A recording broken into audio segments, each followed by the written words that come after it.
Welcome to Star Citizen and the Gentleman News.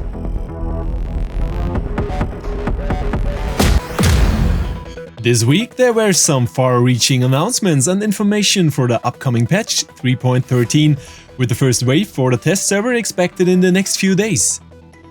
And at this point I would like to thank you for your feedback and the news format. And based on your feedback I have adjusted the news format accordingly. Less trailers, more analysis and details. Instead, we will look at individual areas of the news in more detail, and especially in fast sequences once press the brake. We'll start with the new optical reputation system, which we'll already see in the first version in 3.13.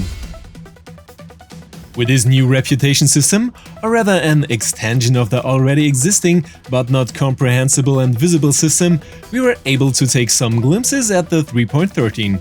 Here the existing system will be further expanded, refined and above all made more attractive. In the Mobiglass we get the new option for this, which brings us to the new reputation and faction overview. In the first version we have the current 5 available mission givers, which we already know from the appointment missions. These are also stored in the reputation system, and we have a graphical display always our current status in view.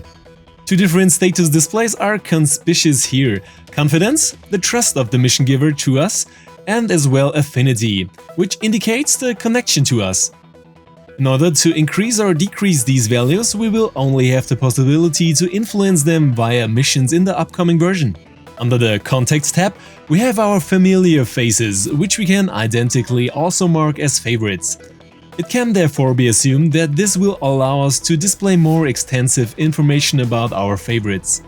However, the missions are only the beginning, since in the future any actions and decisions will always have an effect on the one of the parties in some way, positive or negative. It's also worth taking a look at the biography, as we can already read the allies and rivals here and thus already know whether our mission giver will be pleased or rather displeased with the corresponding missions for another faction.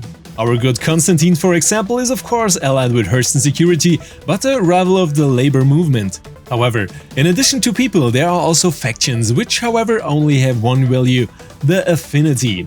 Trust obviously does not play a role here yet. Here we have to reckon in the first version with the also already known 5 factions, for which we could work also so far already, thus our reputation increased. And these factions are also equipped with allies and rivals. If we complete bounty hunter missions for Hurston Security, we will increase our connection with this organization, which will also have an effect on other organizations and mission providers later on. Our values at Constantine Hurston are therefore directly affected, which means an interplay of the different interests and preferences of the factions and mission givers. In very simplified terms, if we complete bounty hunter missions, we will increase the values of all organizations and people who are on the good side of the set, whereas other bounty hunter missions givers will be more affected here. With the illegal factions, on the other hand, our value decrease, which makes it more difficult for us to get missions here, or we even have to fear negative effects. However, we have the possibility to team up with others and thus get access to missions of team members. For example, one member of a group can have the highest rank at Crusader Security and thus the maximum missions, and another at Hurston Security, so both players can complete each other by sharing the missions. And here it is worthwhile to work your way up through the factions, since we can currently unlock up to 6 perks, advantages, which initially only give us a financial bonus in the current version. And here, of course, there are extensive opportunities to use these factions and the associated reputation to unlock special bonuses or even items. And since there are already various manufacturers of equipment, weapons and ships that can be assigned to one or the other faction, it stands to reason that we will get advantages here. For example, better prices or access to special versions. In the illegal area, for example, pirate ship skins, on the good side advocacy skins or other bonuses. However, the exclusivity of entire ship types or components is unlikely, as this would also affect the pledge store and the monetization of the game.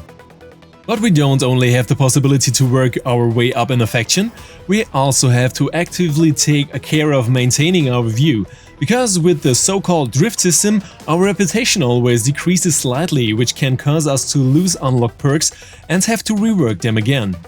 So it is very extensive to keep several factions at the maximum level and are faced here with the decision of which faction we choose. And the topic of decision is planned even more extensively, and we have to think about whether our actions will please our preferred factions or we will fall out of favor. It has already been mentioned, and provocative clothing or inappropriate behavior can cost reputation. And who in such an outfit to Konstantin Hurston in the central business district coined by Gold opens can count them on the fact that Konstantin does not speak at all with us or to safely personnel instruct us from laurel to throne. And with this we take another step towards immersion, credibility of the game world, and the possibility to find and fight our own way in the game.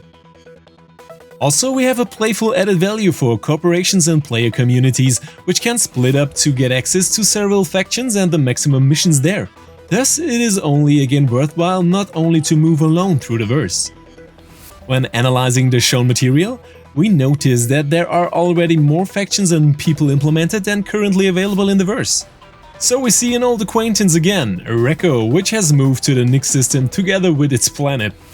But also factions like Microtech Protection Services, the security pendant of Crusader and Hurston can be seen, as well as Blackjack, who are also in the security business. It can be assumed that we will get to know a variety of factions and people in the game, which at least initially are either on the good or bad side of the set. Thus, with the reputation system, we get a real playable and visible expansion of the game mechanics.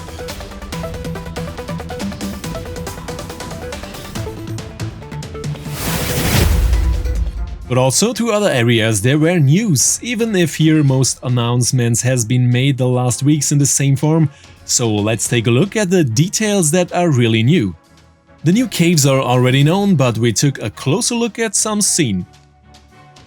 That there will be sinkholes for new caves, so areas in which we can fly within a ship, was clear, but here we see a Gladius coming out of the depths of a cave at quite a respectable speed. So the new caves are more than a small update. These caves are huge. The Gladius doesn't really have a space problem here, so it is also possible to fly with a Star Runner constellation or other size medium ships into these sinkholes. And with new cave missions we come analogous to the known bunker missions, we then also have a reason to fly into these caves. The updated asteroids have also been a topic for the last weeks, but again there is a bit more to see when we take a closer look. For one thing, we find a wide variety of asteroids which also differ massively in size ratios, and the very different structures and shaders are also a significant improvement. This not only benefits mining, but also space combat, since flying skills can be used as an advantage even more. With an industrial environment on corresponding stations, there is less to see, but for my part, I think I will not miss the sofas and plants. It is quite different with the graphical and structural improvements of some moons and planets. Here we get another level of visual improvements presented, which already look very good here and make the next exploration tour formally necessary. The altitude ratios have also been extended.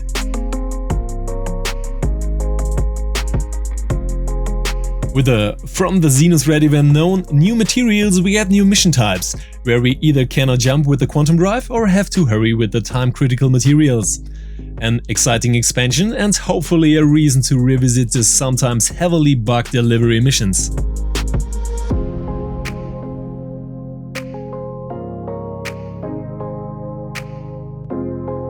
The extended force reaction system is also not new.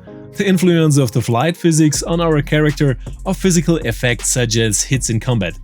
The new and in my opinion still antique trolleys also play a role here, although there is certainly a lot of nonsense that can be done here. The stationable guns also provided no new information, but there is the question arises whether NPCs also make use of the guns, because then we will be more depth-net on ground vehicles to fight against. The ship-to-ship docking is in the final state, but for now it only works with the Constellation series and the corresponding Snub Fighter. The 890 jump and hammerhead will follow. With the optical pollution of the ships depending on use, we have arrived at the category optical nice. If also here playful possibilities would be there. For example, if you could see from the type of pollution where the ship was mainly on the road. Ship that shows very clear yellow pollution indicates mining near Aberdeen. What a pirate could do with this knowledge. And for mining we have the mining modules, which will give us more game depth in this area. Another feature for 3.13 are the ship names visible in the game, but so far these are only available for the MSRs 600i, 890 Jump, Carrack, Reclaimer and Hammerhead.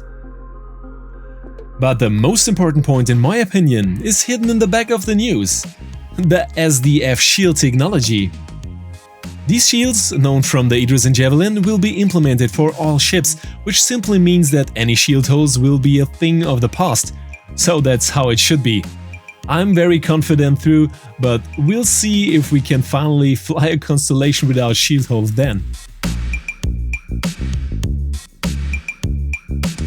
And with the new Cyclone MT, which was presented a few days ago, a powerful ground vehicle comes into play.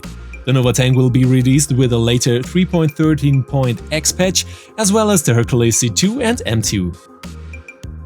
I say goodbye until next time, and say as always, see you in the verse!